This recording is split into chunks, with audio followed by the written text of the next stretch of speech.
So, first chord playing exercise, we're just going to be using one-fingered chords. Dead straightforward, dead simple. It's not the most inspiring chord progression, but it's just to get you started, just to make sure that you're fretting the chords in the correct way, basically. So the first one is called C, and what we're doing is we're using a first finger, and we're pushing down string 2, fret 1, using finger 1. And it should sound like this. So I'm only strumming through the top 3 strings for all of these chords, just strings 3, 2 and 1, which are the thinnest ones. And as I explained in the previous chapter, if you try and pick through the strings first, just to make sure the chords sound okay. And also it's probably a good idea if you just pause this chapter after I've demonstrated each chord and you try it yourself, just to make sure it sounds okay, basically. So there's a C. The next one is a G, which is using your third finger, finger 3, pushing down fret 3 on your first string, string 1, and that should sound like this. And then the third chord is called a G7, and we're going to push down fret 1 with finger 1 on string 1, and it should sound like this.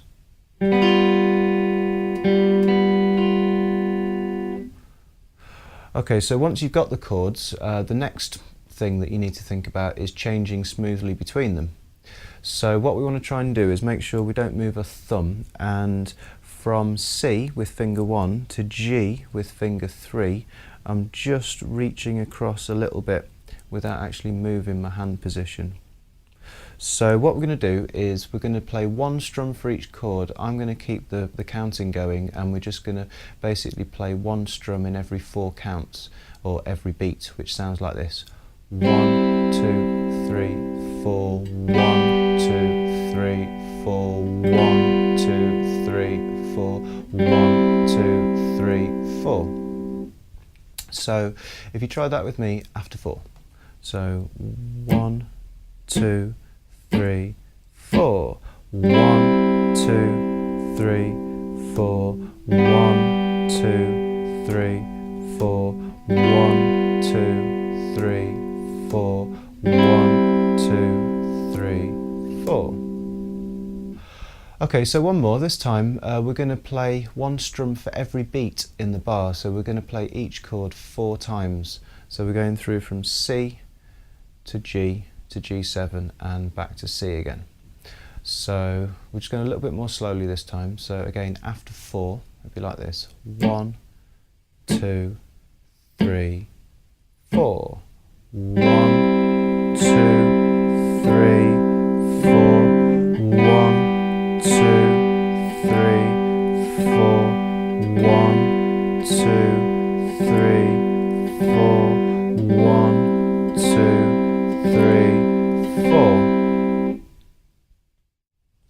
And onto the second exercise. This time we're going to be working up to a 3-fingered chord.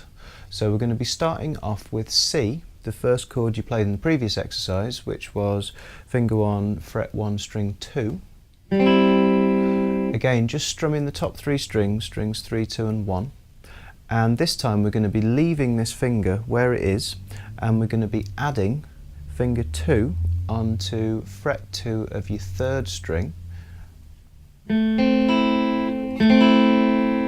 And that's called an A minor chord. And then we're going to be adding finger 3 onto fret 2 of your 1st string.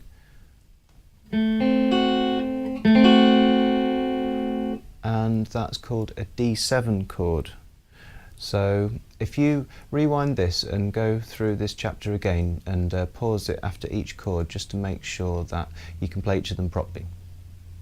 Now with particularly this A minor chord, as I was explaining before, it's quite easy to catch strings underneath where your fretting fingers are. So you just need to make sure that you bring your elbow around, just so that you're lifting your fingers up so that you can hear all 3 strings.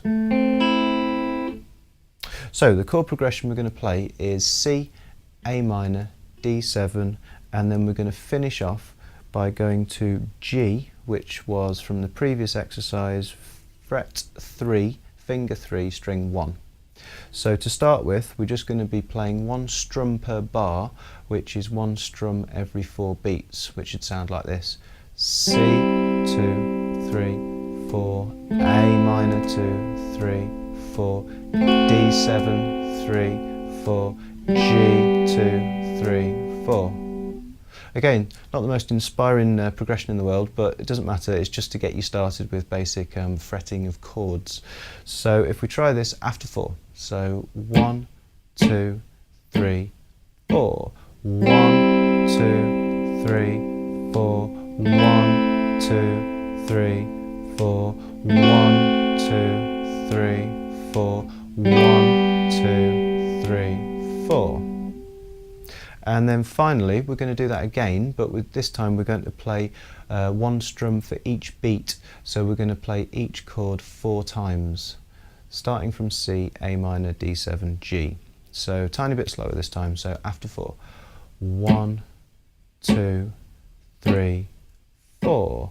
1, 2, 3, 4. 1, 2, 3, 4. 1, 2, 3, 4, 1, 2, 3, 4. Okay, so I'm not sure how easy or difficult you found those 2 exercises, but basically there's a couple of other things that are worth mentioning just to help you with your general chord playing. Firstly, I've said to use the tip of your finger to push down any string, but basically whereabouts you push down with the tip of your finger is quite important. If I push down too close to the nail, what this means is that there's actually quite a lot of the underside of my finger hanging down here, and it's much more likely to interfere with the string below. So if I just move my finger, reposition it, and push down a little bit further away from the nail, then I'm no longer catching string 1. However, if I'm too far away from the nail, I start catching string 3, the one above it basically. So everybody's got slightly different shaped hands, different sized fingers, etc, etc. So what you need to do is you just need to experiment a little bit with your hand position and just find the best way for you personally to play all of these chords. You might find that you're shuffling around, you sort of shifting your position a bit, and eventually you get a really good sounding chord, but you might suddenly realise you're actually quite contorted and sort of not in a particularly comfortable position. This isn't particularly brilliant because it's not going to be good for your overall guitar playing, so you want to make sure that you find a comfortable position and also one where you can hear all of the notes. And finally, when you're pushing down particularly 3-fingered chords, because you've got 3 fingers on the fretboard, you're essentially having to push down 3 times as hard as when you're playing single note riffs. So you might actually find that you're holding down a chord in a perfectly good positional way, but you're just not pushing down hard enough. So it's worthwhile making sure that that's not the case as well.